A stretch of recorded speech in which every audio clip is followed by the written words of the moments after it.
조인섭 변호사의 상담소.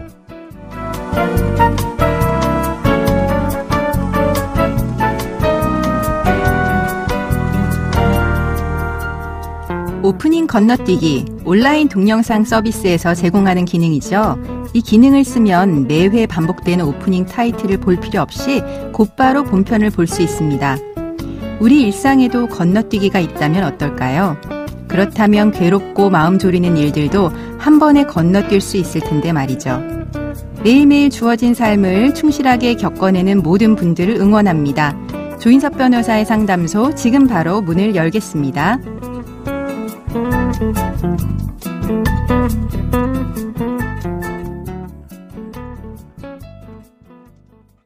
당신을 위한 로하우스 조담소 김미르 변호사와 함께합니다. 안녕하세요. 안녕하세요. 법무법인 신세계로의 김미르 변호사입니다. 오늘은 어떤 고민이 기다리고 있는지 먼저 사연부터 알아보겠습니다.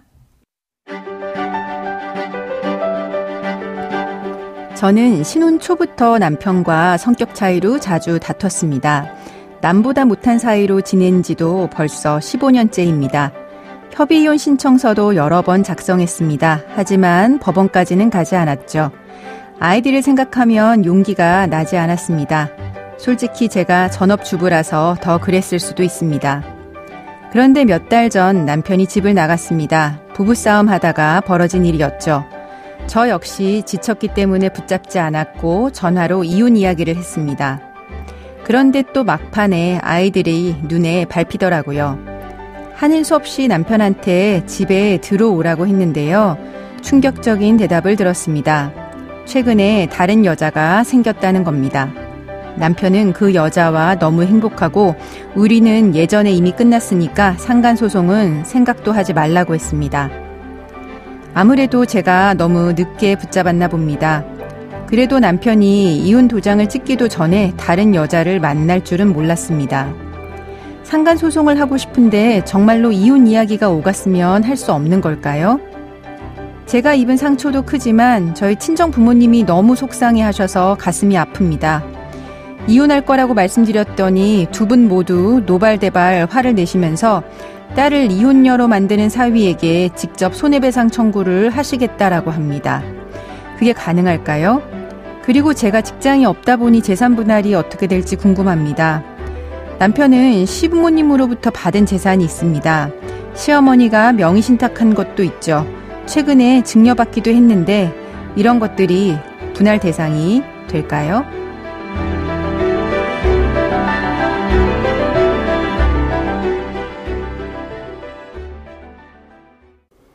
네, 사연자분은 남편과 몇 개월간 별거 생활은 해오셨지만 이혼할 생각은 없어 보입니다. 근데 이제 문제는 남편이죠. 별거 이후에 외도 행위 하고 있는데 이 외도 행위에 대해서 상간소송 제기할 수 있을까요? 우선 저희 법원은 부부가 단순히 별거하기 시작했다는 사정만으로는 혼인관계가 파탄되었다고 단정하지 않습니다. 네. 혼인관계의 지속기간, 별거 기간, 교류의 정도 등 모두 고려하여 부부 사이의 법률혼이 실체가 없을 정도로 완전히 파탄에 이르렀다고 보여지지 않는다면 그 사이에 일어난 별거 이후에 외도를 했다 하더라도 상간자 소송을 제기하실 수 있습니다. 네. 다만 별거 기간이 길다면 이는 좀 더 생각해 볼 문제입니다. 판례 중에는 부부가 장기간 별거하는 등 사유로 실질적으로 부부 공동생활이 파탄되어 실체가 더 이상 존재하지 아니하게 되고 객관적으로 회복할 수 없는 정도에 이른 경우에는 혼인의 본질에 해당하는 부부 공동생활이 유지되고 있다고 볼 수 없기에 비록 부부가 아직 이혼하지 아니하였지만 실질적으로 부부 공동생활이 파탄되어 회복될 수 없을 정도의 상태에 이르렀다면 제3자가 부부의 일방과 성적인 행위를 하더라도 이를 두고 부부 공동생활을 침해하거나 유지를 방해하는 행위라고 할 수 없다. 또한 그로 인하여 배우자의 부부 공동생활에 관한 권리가 침해되는 손해가 생긴다고도 할 수 없으므로 불법행위가 성립한다 보기 어렵다고 하고 있습니다. 네.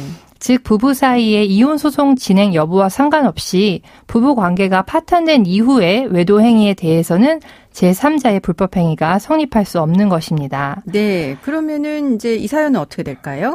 사연자분의 별거 기간이 장기간이 아니라 한다면 이혼에 대해서 비록 논의를 하셨다 하더라도 상간자 소송은 제기하실 수 있다 보여집니다. 네, 그러니까 별거 기간 중에도 다른 사람을 만나면 상간 소송은 일단 원칙적으로 가능하다라고 하는 거네요. 네, 맞습니다. 그리고 이제 사연자분의 친정 부모님이 지금 외도한 사위를 상대로 손해배상 청구하겠다라고 하고 계신데 그 부분이 가능할까요?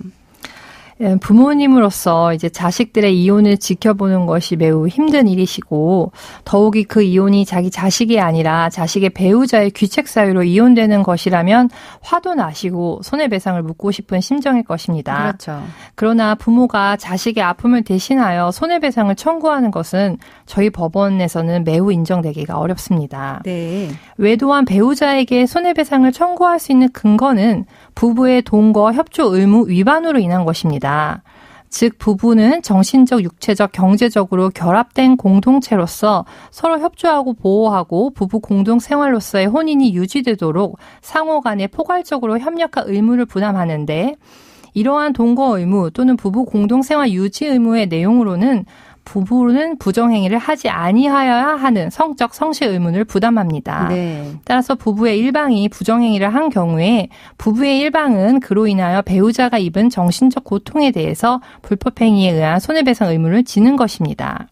그런데 지금 말씀드린 부부의 동거, 부양, 협조 의무는 배우자에 대한 의무이지 배우자의 가족들에 대해서 부담하는 의무라고 볼 수 없습니다. 그렇죠. 이런 의무를 저버린 부정행위를 하였다 하더라도 배우자의 가족들에 대한 의무 위반으로 볼 수 없고 혼인관계의 원만한 유지라는 보호이익이 부부 사이를 넘어 배우자의 직계 존속 등 가족들에게까지 미친다고 볼 수 없기 때문에 비록 남편분의 부정행위로 사연자분의 혼인관계가 깨지는 결과가 발생하고 그 과정 속에서 사연자 부모님이 정신적 고통을 겪었다 해도 남편의 부정행위가 사연자 부모에 대해서 불법행위를 구성한다고는 볼 수 없는 것입니다. 네.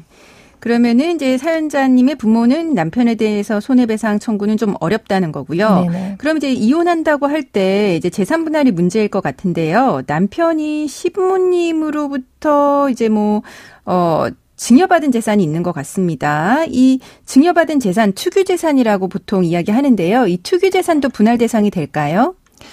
저희 법원은 혼인 전 취득 재산이라 하더라도 그리고 혼인 후 증여 재산이라 하더라도 즉 부부 일방의 특유 재산이라 할지라도 다른 일방이 그 특유 재산을 유지함에 있어 소득활동 또는 가사노동 등을 통해 직간접적으로 기여한 것으로 인정되는 경우에는 이를 재산 분할의 대상으로 보고 있습니다. 네. 특히 사연자와 같이 15년 이상 혼인 생활을 해오고 자녀들을 키워오셨다면 남편분 특유 재산에 대해서 재산의 유지 및 감소 방지에 직간접적으로 기여한 것으로 보여지기에 분할 대상에는 포함될 것입니다.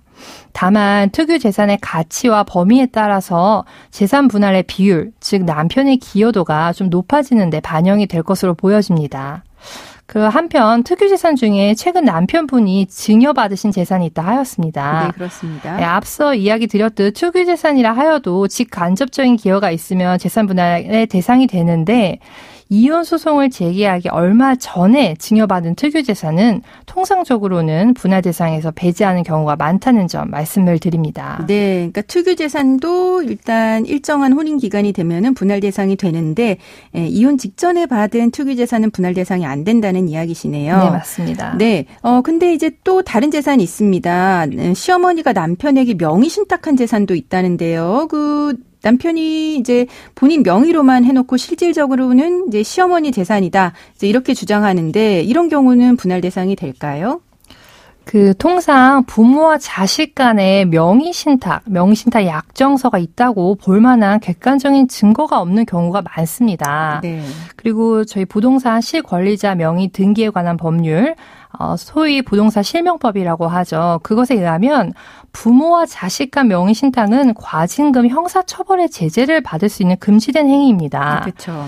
따라서 부모가 그런 제재 위험을 무릅쓰고 부동산 등기 명의를 아들에게 신탁한 것이라는 합리적인 이유나 사정을 찾을 수 없는 경우가 많습니다. 본 사연도 실은 그렇게 보이고 명의 신탁이라고 볼 만한 객관적 증거가 있지 않는 한 명의자인 남편 명의로서 재산분할 대상이 된다는 점 말씀을 드립니다. 네, 그럼 지금까지 상담 내용을 정리를 해보자면 별거 이후에 외도를 했다라고 하더라도 혼인관계가 완전히 파탄된 게 아니라고 하면 상간자 소송을 제기할 수 있습니다. 다만 손해배상 의무는 배우자에게만 국한되기 때문에 부모님이 남편을 상대로 손해배상 청구를 하기는 어렵고요. 이혼을 하는 경우에 재산과 관련해서는 증여받은 재산이라고 하더라도 이런 투기 재산도 사연자분이 직간접적으로 기여를 한 부분이 있다면 재산분할 대상은 됩니다. 하지만 이혼소송 제기 직전에 증여받은 투기 재산은 일반적으로 배제가 됩니다. 그리고 부모 자식 간의 명의 신탁은 원칙적으로 불법이기 때문에 인정받기가 어렵고요. 그렇기 때문에 남편 명의의 재산은 일단 재산분할 대상이 될 수 있다라고 정리하시면 될 것 같습니다. 지금까지 김미루 변호사와 함께했습니다. 감사합니다.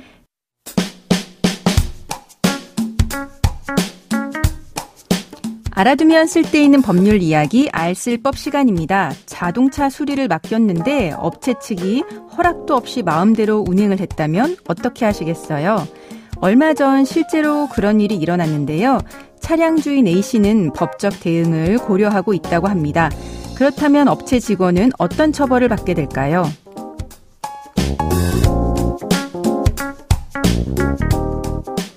A씨는 전기차의 고질병인 통합충전 제어장치에 결함이 발생해서 공업사로 차를 입고시켰습니다. 처음엔 수리가 오래 걸린다고 안내받았지만 부품 수급이 잘 돼서 바로 그날 수리가 완료됐다는 연락을 받고 차를 찾아왔는데요. 차량은 수리 맡기기 직전의 상태와는 달랐습니다. 완충해놓았던 배터리가 10% 이상 빠져 있었고 킬로미터 소도 40km 이상 올라가 있었고 시트도 밀려 있었습니다. 곧바로 블랙박스와 커넥트를 살펴본 A씨는 업체 직원이 차량을 운행한 것을 알게 됐습니다. 형법 제331조의 2에 따르면 권리자의 동의 없이 타인의 자동차, 선박 항공기 또는 원동기 장치 자전거를 일시 사용한 자는 3년 이하의 징역 또는 500만 원 이하의 벌금, 구류, 과료에 처할 수 있다고 되어 있습니다. A씨는 해당 업체 직원을 형사 고소한 상태입니다.